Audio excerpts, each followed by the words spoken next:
Hey there, and welcome to the Solo Book Club, where I, Jimmy O, review your favorite books and conduct a book club all by myself. Let's get started with our next book.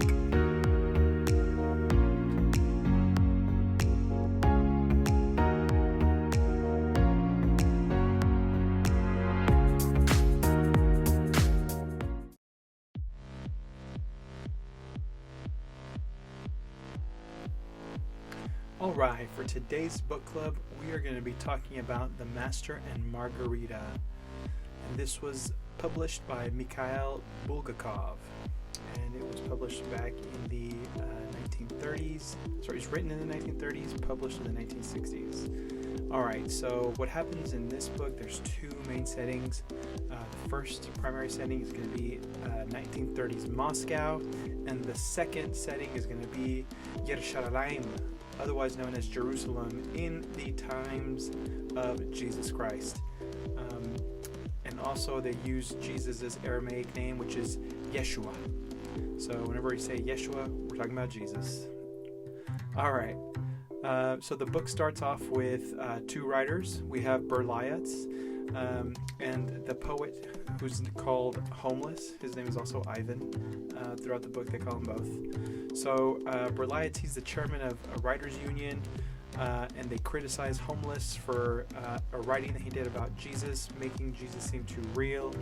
Now Berliatz explains why Jesus never existed, and all of a sudden he's interrupted by some strange professor who they learn his name is Woland.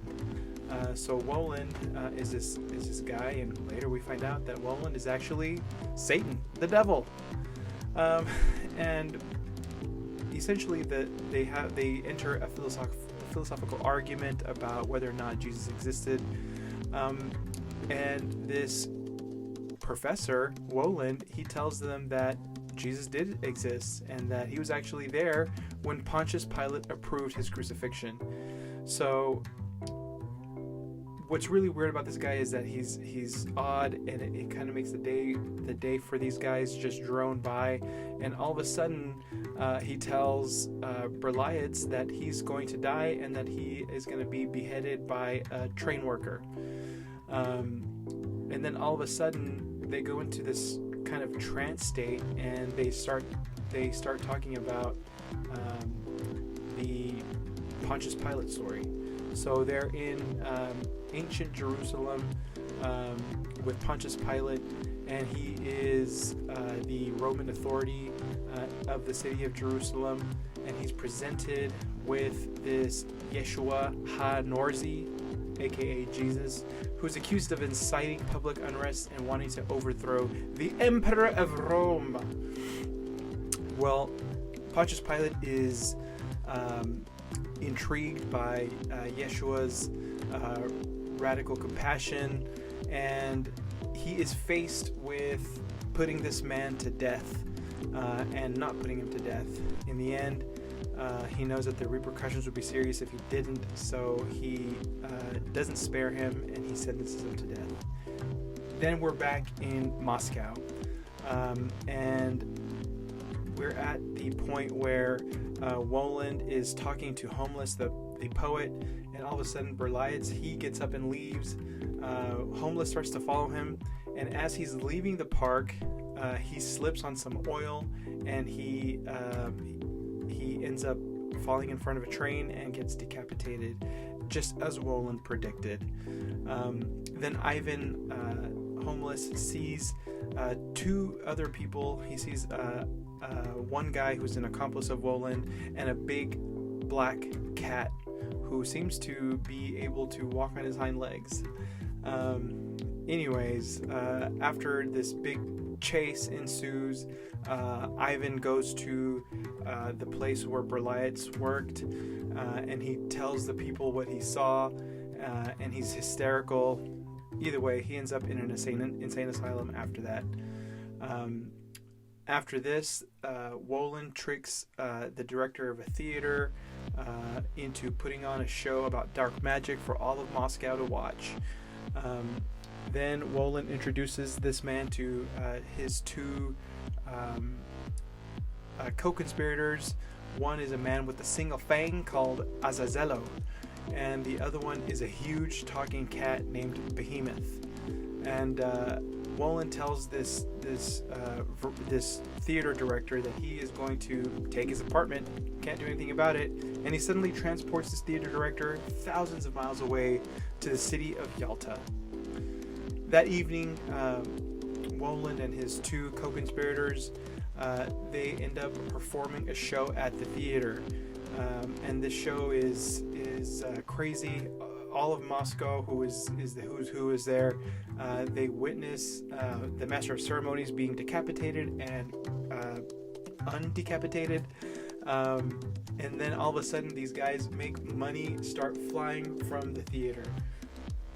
They also give women some very nice clothes, and then at the end, the entire audience who was there ends up outside, and all the clothes that they were wearing disappear, and a bunch of people are walking around naked, and the government gets a hold of the news, and now Wolin and his entourage are on their radar.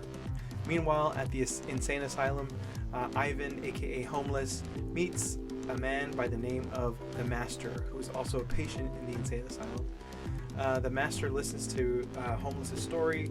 He thinks that Wolin is the devil, and the Master agrees with him. He believes him, and he tells him his own story about how the Master ended up there at the insane asylum. Basically, the Master tells him a story about the love of his life, a woman who was married. We don't know what her name is because he refuses to say, but later on we learn that the love of his life is actually a woman named Margarita. Well, anyways, he tells them that they live together secretly, and that while they kind of live together, he was working on a novel about Pontius Pilate. And then when the novel was published, that all of the critics, including Berlietz and all of his friends, they end up being very critical of it, and he burns his manuscript, doesn't have any copies of it, and then after that he runs away, and he's placed into the insane asylum, and he has been there for several months, and he just disappeared out of Margarita's life. Next, after he tells Ivan about the Pontius Pilate book, actually Ivan has a dream about the Pontius Pilate story, so now we're transported back into biblical times, and he dreams of the execution of Yeshua, the crucifixion, and how his one and only disciple, Matthew Levi, how he watches it, and afterwards, after the crucifixion is done, it starts raining. It looks like it's about to flood. Matthew goes up to Yeshua's body and cuts it off the crucifixion wood, and he takes it away.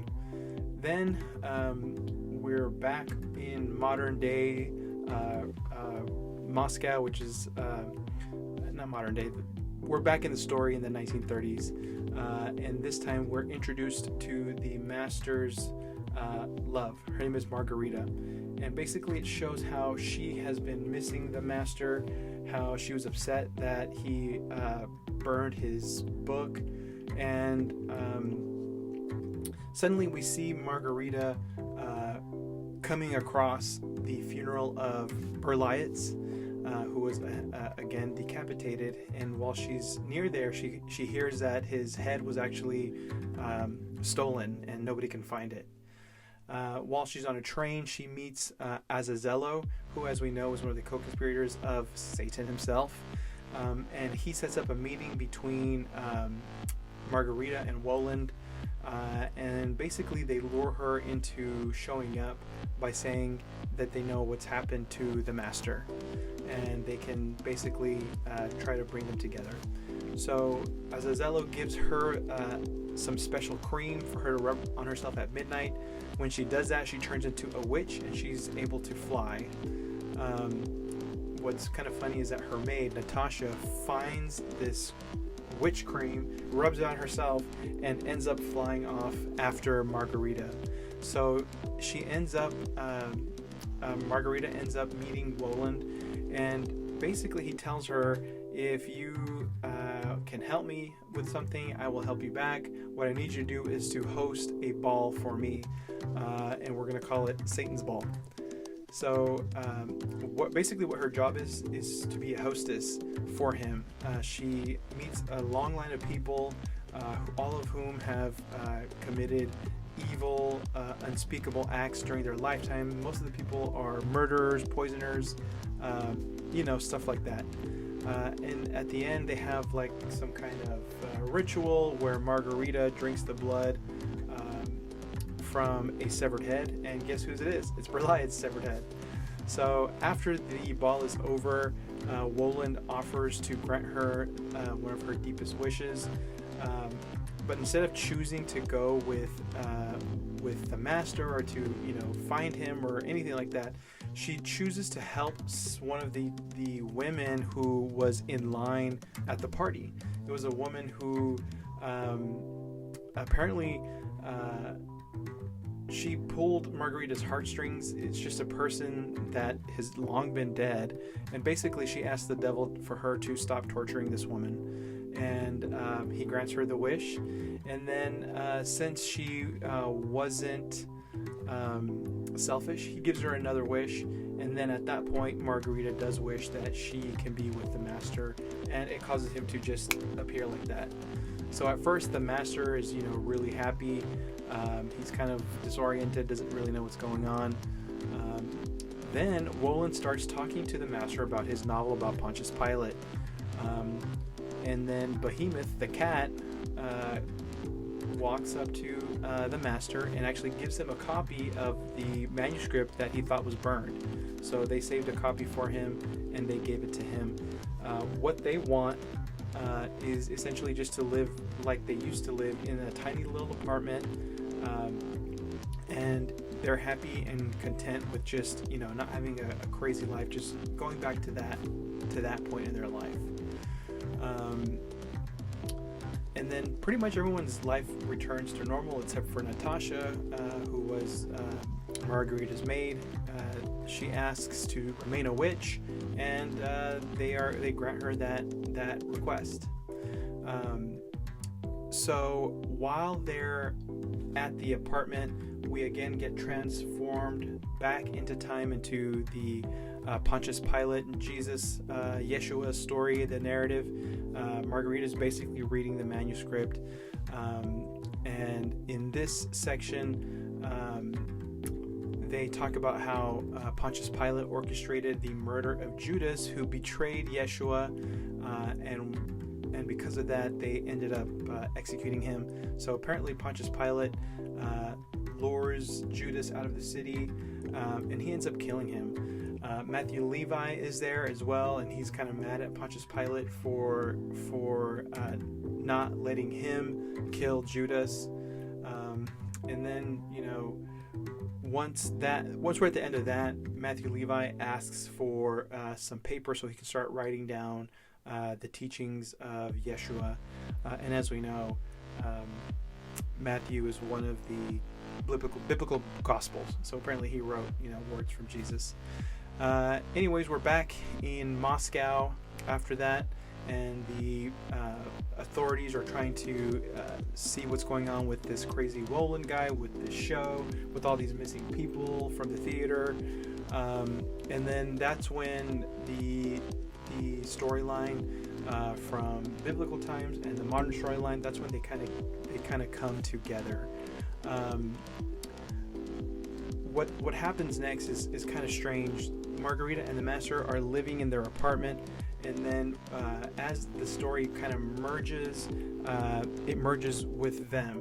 Basically what happens is Yeshua requests that Woland let the master be granted peace.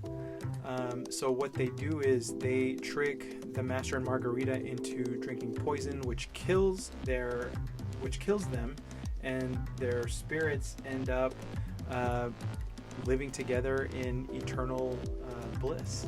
So before they get to live off in eternal bliss, they end up going with Woland and Azazello, and they end up flying into the air into some unknown realm, and they come across Pontius Pilate, who apparently has been being punished in this unknown realm for thousands of years, and he has been there with his dog, and at this point,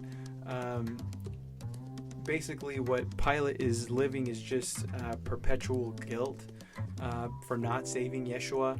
And then what happens next is that Woland instructs the master to set Pontius Pilate free, and once he does that, Pontius Pilate gets to go with Yeshua, and then he travels up there with his dog.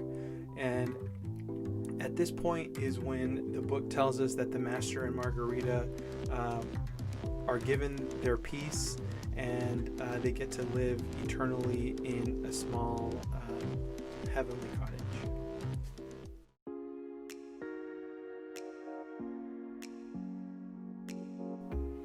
All right, now we're moving on to the book club portion of this book, The Master and Margarita. Very first question we have is, did you like the book? And the answer is yes. I have never taken acid or any kind of psychedelic in my life, but I would imagine that this book is much akin to taking some kind of hallucinogen. I mean, it takes you on this wild ride, some things you really can't believe. It is a fun book, and it also kind of gives you a perspective on just a different story when it comes to biblical times, and I guess this is pretty important because back in those days when this book was written, I think the official stance of the Soviet Union, which is where the author is from, was that there was no religion, that there is that they are an atheistic society. So I think it was pretty important that this book was written, and that it gives new perspectives, and it was just a fun book overall. I think my favorite part was, I don't know, I think the whole part around Margarita was probably my favorite, and how basically Satan recruited her to host this ball, and basically gave her 3 wishes, it seems like. So it was kind of like the devil was her genie, and she rubbed that lamp. So overall, yes, I did enjoy this book. It was a lot of fun for the most part. In spite of some people getting decapitated, it made me laugh quite a bit. I mean, Satan's helpers were pretty funny when it came down to it, especially towards the end when they are just wreaking havoc all over Moscow. They're burning places. They're being sassy to people. It was really funny. So yeah, I like this book.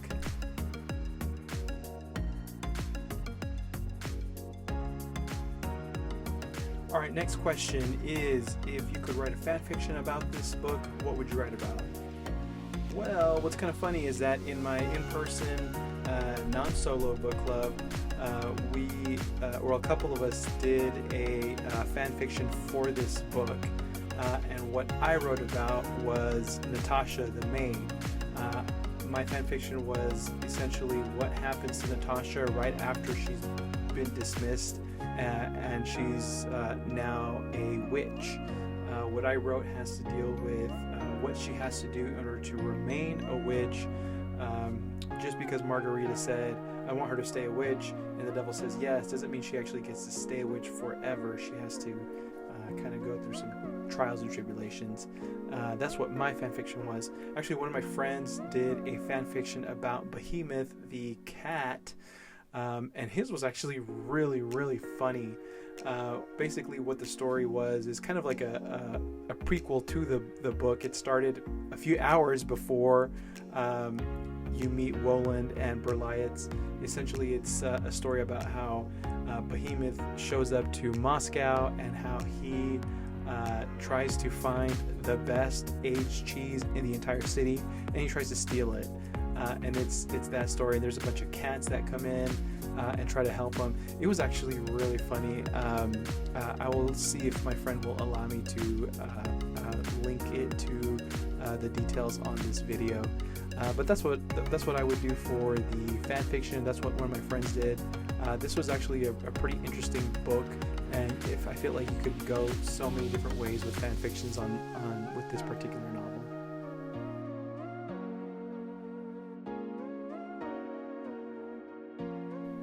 All right, next question is, what was your favorite part of this book?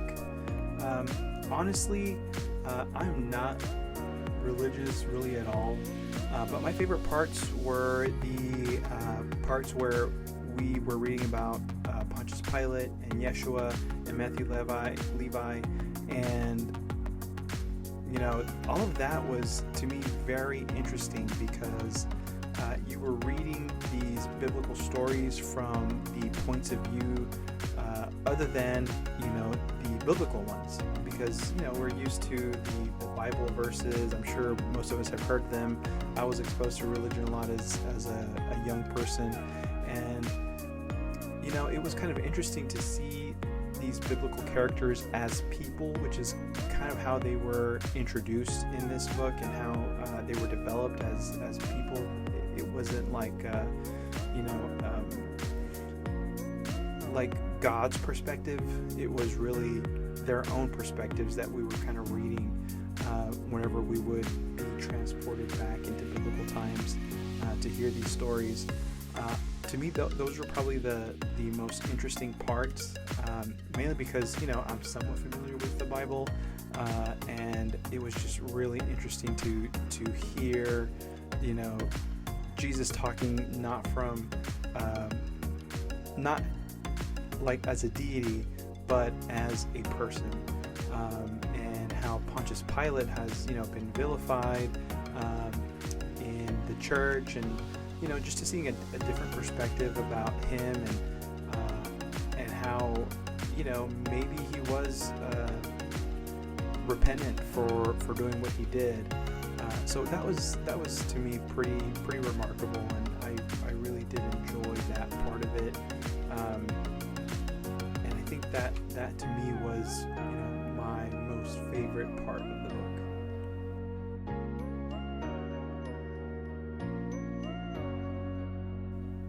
Okay, the next question is, what character would you like to meet the most from this book? It's kind of a funny one because one, you have Jesus, two, you have the devil. But I wouldn't pick either one of them. I think the most interesting character as far as the book goes was Behemoth, the cat. I mean, it's funny just to even think about. And even in the book, the reactions from the cat when he was walking on his hind legs and when he was getting up and speaking to people, and you could see him reading and pointing a gun and shooting people.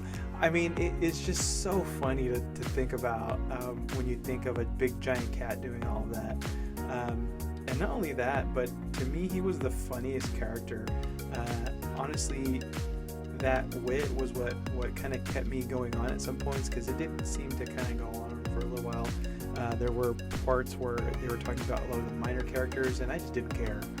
But anytime we got to a Behemoth part, I was really paying attention, because he was going to say something silly, he was going to say something smart, he was going to say something funny, and that was probably the most entertaining part of the book. So yeah, my most favorite character was Behemoth, I guess he's a demon or something, and he's one of Satan's entourage.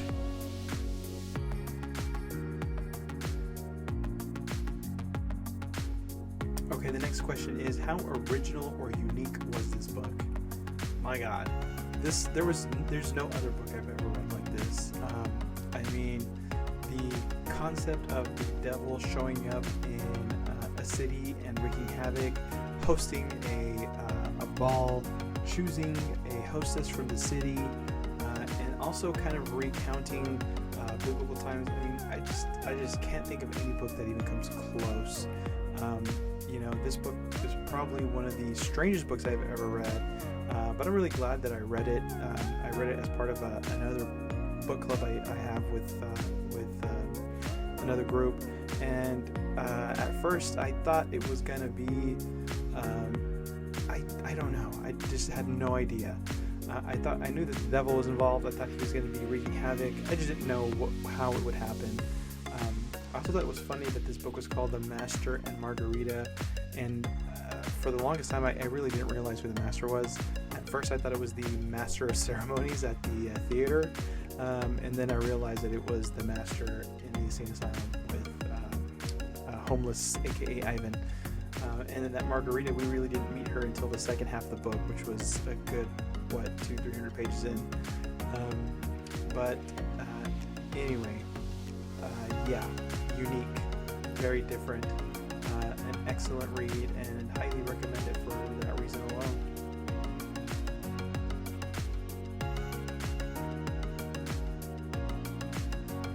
Okay, the next question is, what did you think of the ending? Well, I do like a happy ending, and I thought that this one had a pretty good ending as far as I'm concerned. I was happy that Margarita ended up with the master, which is what she wanted, even though she had to die, but at the end of the day, she's living in eternal bliss with the love of her life, and that was pretty cool.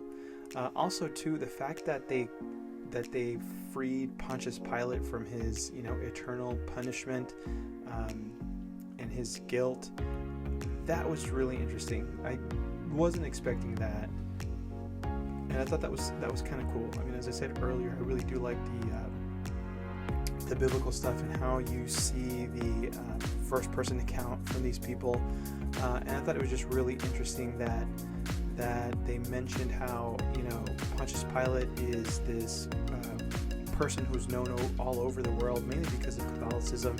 Every mass that you go to, they say what is called the Nicene Creed, and in that it's a prayer. They mention how Jesus was prosecuted under Pontius Pilate, and he's a figure that's not really held and well esteemed, and it was really nice to see him kind of redeemed.